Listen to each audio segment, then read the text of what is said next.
Okay, 3, 2, 1, and we're live. Okay, so we we just went on a journey, a space journey, and the space journey was with the new Star Wars movie or Star Wars story, and that was Solo.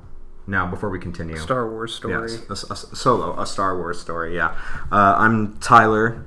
And I'm joined by Adam. And hi. It's good to be back. But yes, we're doing another in our first impressions, which is it for a reminder for those who watch or likely didn't watch the last one. We are doing a series called First Impressions where we review music albums, or will eventually, and also films that we see and record sort of our first reactions to the movie to see what did we think of it, where do we see the series going or the film going, or if there's no future for it, we'll talk about that as well. But we both had the chance to see Solo, so we wanted to do a little blip on it. And Star Wars, we know, has gotten a lot of attention in the news lately for these times. Yeah, these times we're living. These times are a change. The times are a changing. Bob Dylan. Sure. So there's been a lot of press talk about Star Wars, especially since everything that happened with The Last Jedi and the divisive response. And I read in an article today, or yesterday somewhere, that Solo is only halfway towar's its budget.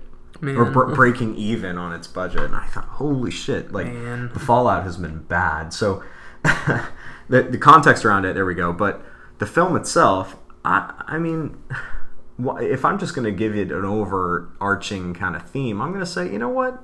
I didn't think it was that bad. It was good. You liked it? Yeah.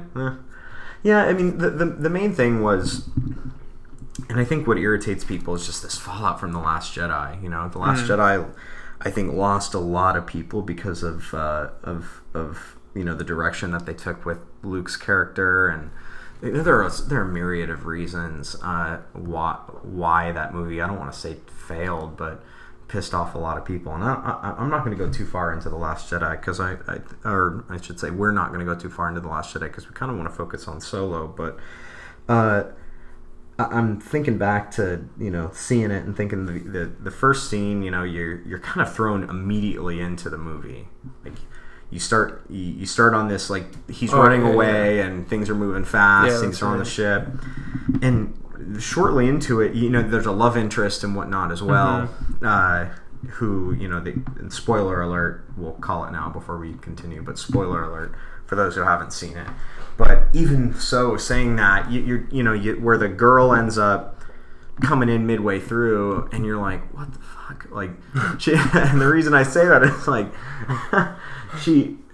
she's gone, and you think she's gone forever, and then they kind of just blast her back into the picture. No, I didn't think she was gone forever. I mean, I guess, to be fair, if you're thinking about it, then it's pretty easy to see through. But, like, you get to the end, and I remember thinking when I left the theater, I'm like, what does this mean? And I mean that what was the point? Yeah, not in a pretentious way. Like, okay, like, what does this serve for the greater purpose of Star Wars? And I left feeling unfulfilled. It was funny because I was looking on Twitter and I saw someone commented on an article, and I only saw the headline. The headline was something like, people aren't seeing Solo because they already know how the story ends.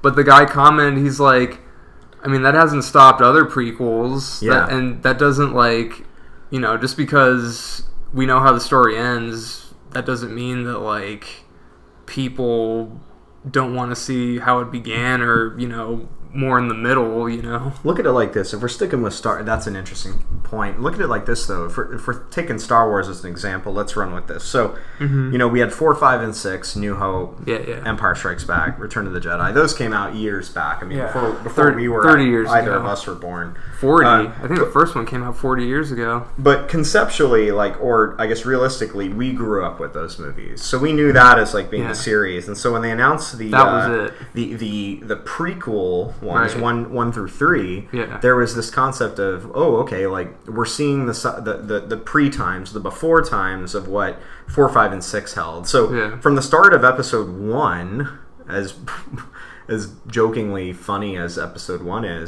is you kind of get this idea of where the story is leading.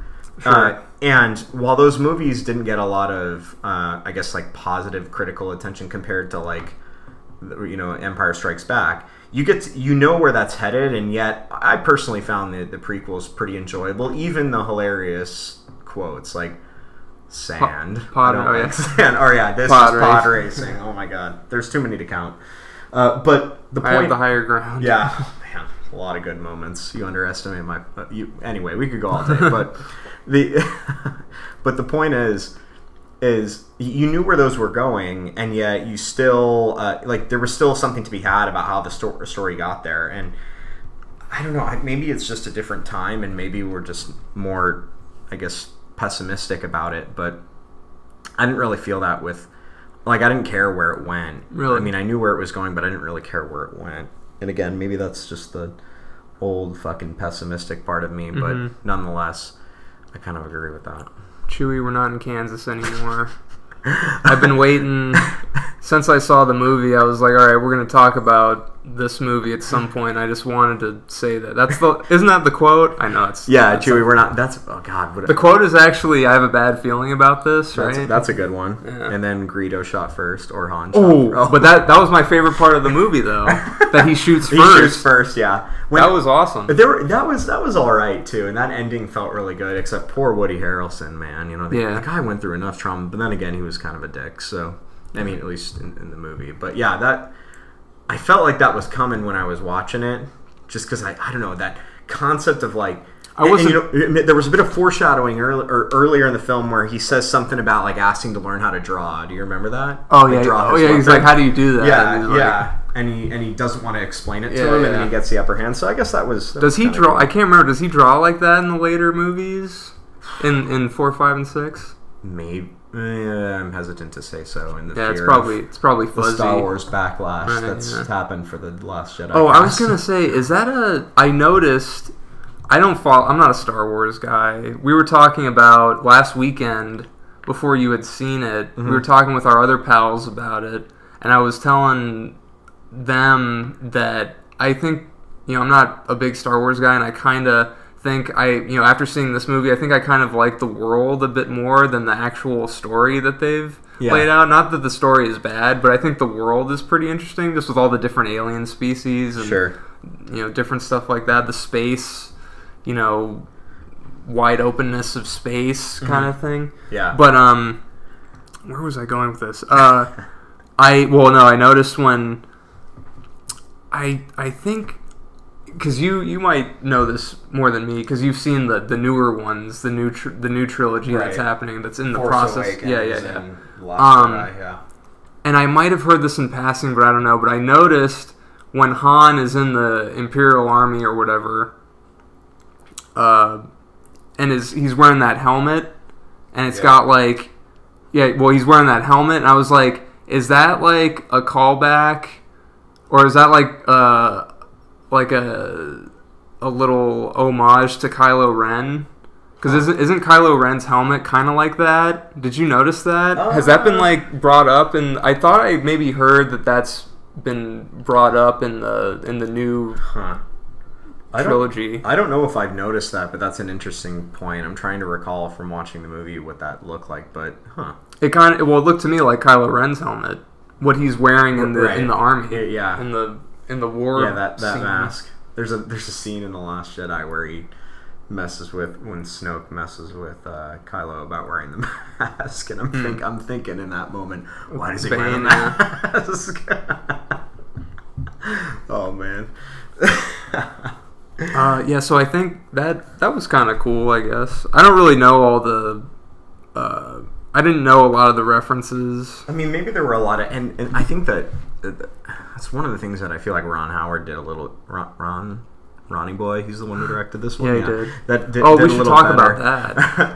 That was a casting change too, because they had another director on for a while. Do you think that's maybe why it hasn't been doing so well? Because maybe people know about the sort of drama behind the scenes, like Phil Lord and Chris Miller were set. I think they were set to Yeah. the Lego Movie guys. They were set to direct it, And then but then the producers like. creative differences. And it was they were like well into the movie, and like Ron Howard I think reshot a bunch of stuff in like 2 months. Had they already cast the Aldrich guy? Yeah. Okay, yeah. So the cast didn't change. Alden Ehrenreich. Yeah.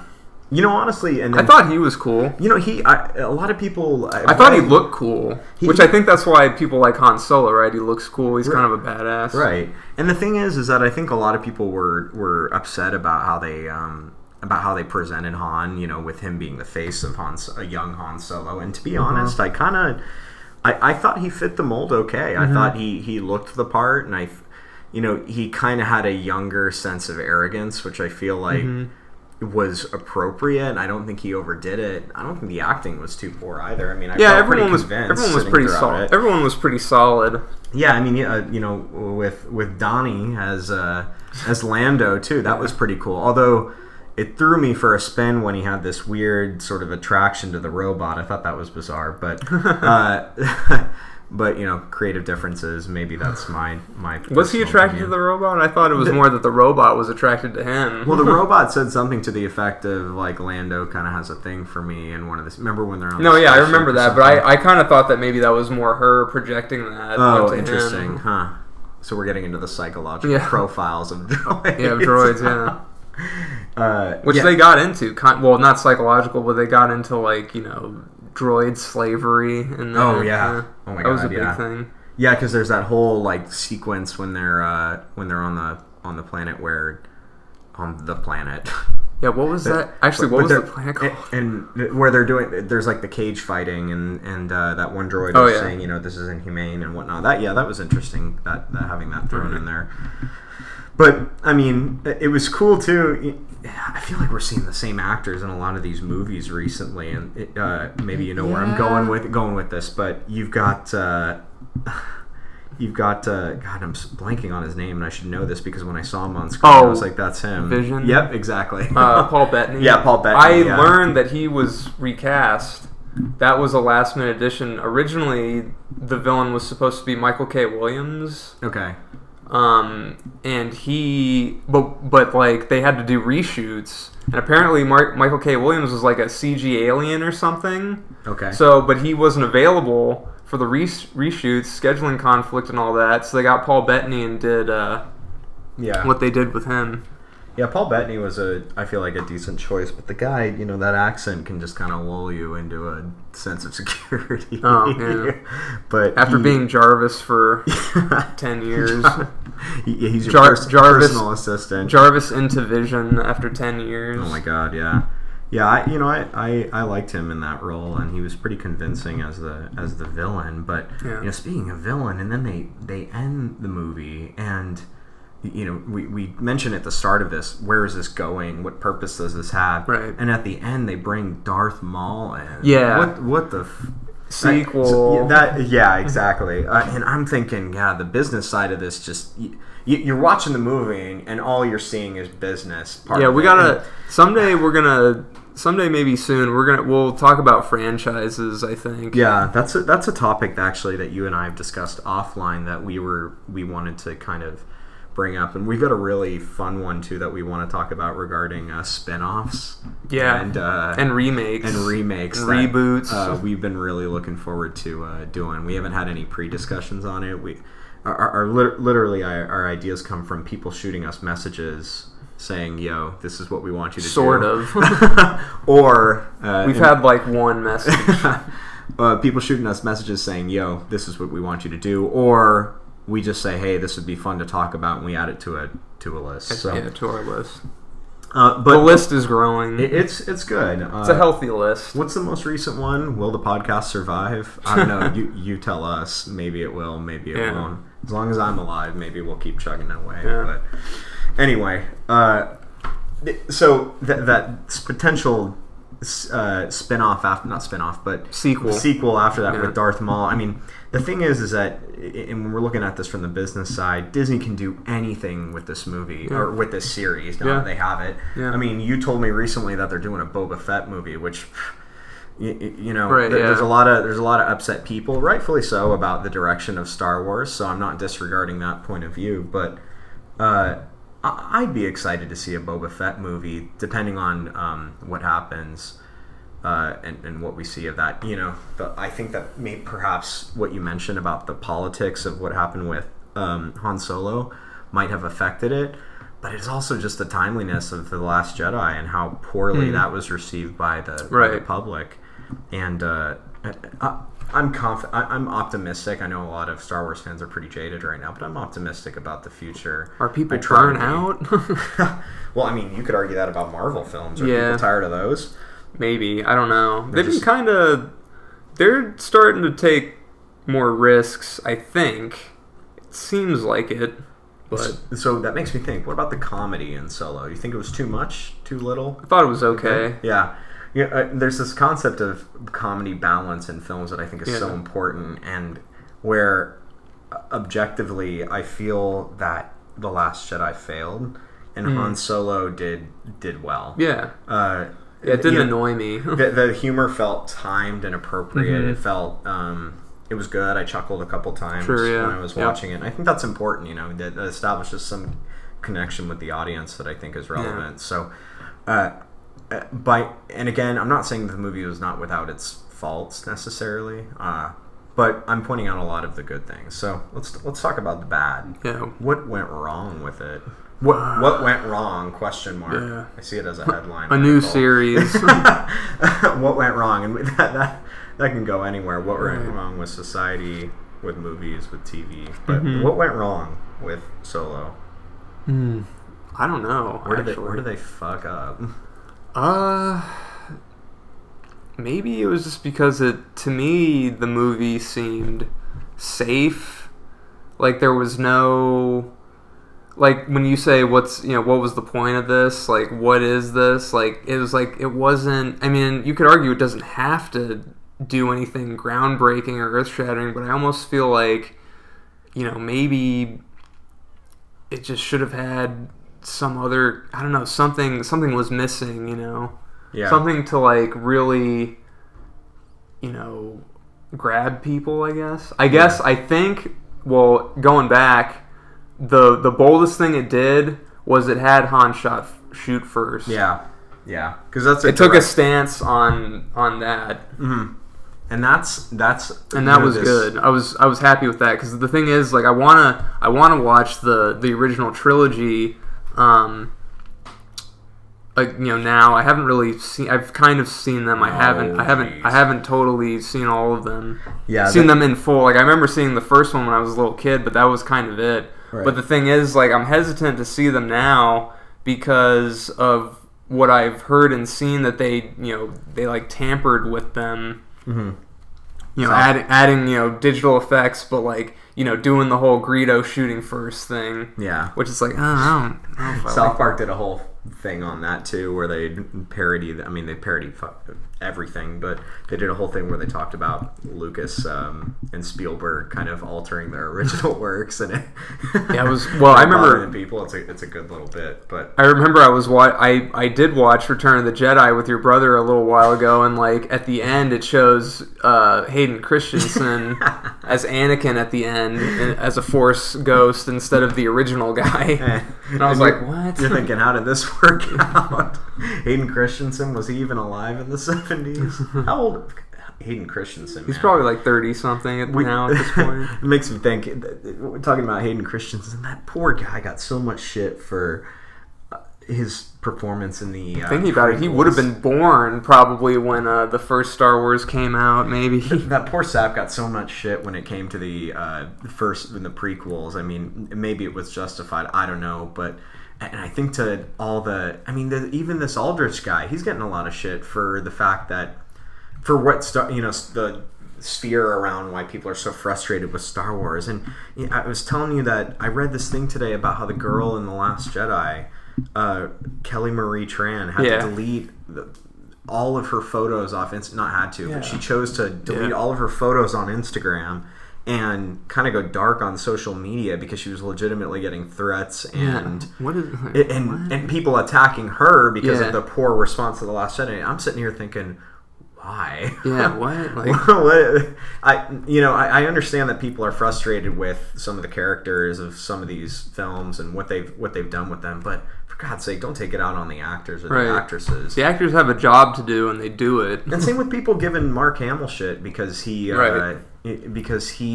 at first he expressed some disdain towards The Last Jedi and where Star Wars was heading as a whole. He wasn't a fan of that, really. But then he came around and defended Rian Johnson apparently later on, and then a lot of people were upset that he defended Rian Johnson because Rian Johnson is arguably the most hated man in America right now. Ryan, if you're listening to this, you're probably not, but if you are, it's okay. He won't. And we'll do another review or talk. It won't be a first impressions because it's been a while, but we'll talk about The Last Jedi and where we predict that will go, as well as our response to that and some of the, especially more so the backlash and the community response around that, because I just find that fascinating about how people have really responded to that series, and we really saw that time back to what we're talking about now. We saw that with Solo. Right, people really being upset about that. Go for it. And that reminds me, I was on Instagram yesterday, and I'm scrolling through, and I see an ad for Upgrade, and it's like, it's Logan Marshall Green, kicking people's ass, and it shows like the heads of the main characters from Solo, and the little blurb was something like, it was basically talking about how, like, do you want to see, Solo, which has a 71% on Rotten Tomatoes, or do you want to see Upgrade, which has, like, 89, 88, 87, 90, whatever, on Rotten Tomatoes? And I watched Upgrade, and I was like, geez. If you had seen it, then... then we do another first impressions on that. But Upgrade was great. I thought it was a great... You see all these...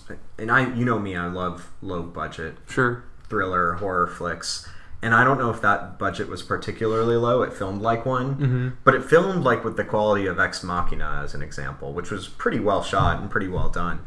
But I really enjoyed it. And it left me feeling really good. It left me feeling that's good. Interested, and it had me thinking about ideas bigger than just the film itself. Kind of like how I felt when I left Annihilation. But that was amazing. But leaving Star Wars, something as epic as and exciting as that, you would expect there to be sort of that.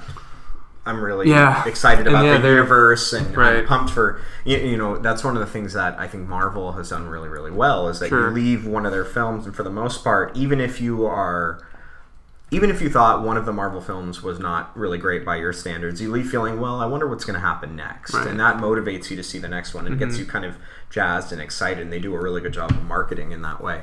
And Solo didn't really get me excited for anything related to Star Wars, despite being a Star Wars fan. I would agree. It didn't give me this sense of admiration and joy that, for example, The Force Awakens, I know there's a lot of shit around that too. I liked that. I liked that they went this direction with Star Wars. I thought it had its fair share of problems, absolutely, but it put me in a place of excitement and sort of forward thinking into, well, this could be cool. I'd like to see where this is going.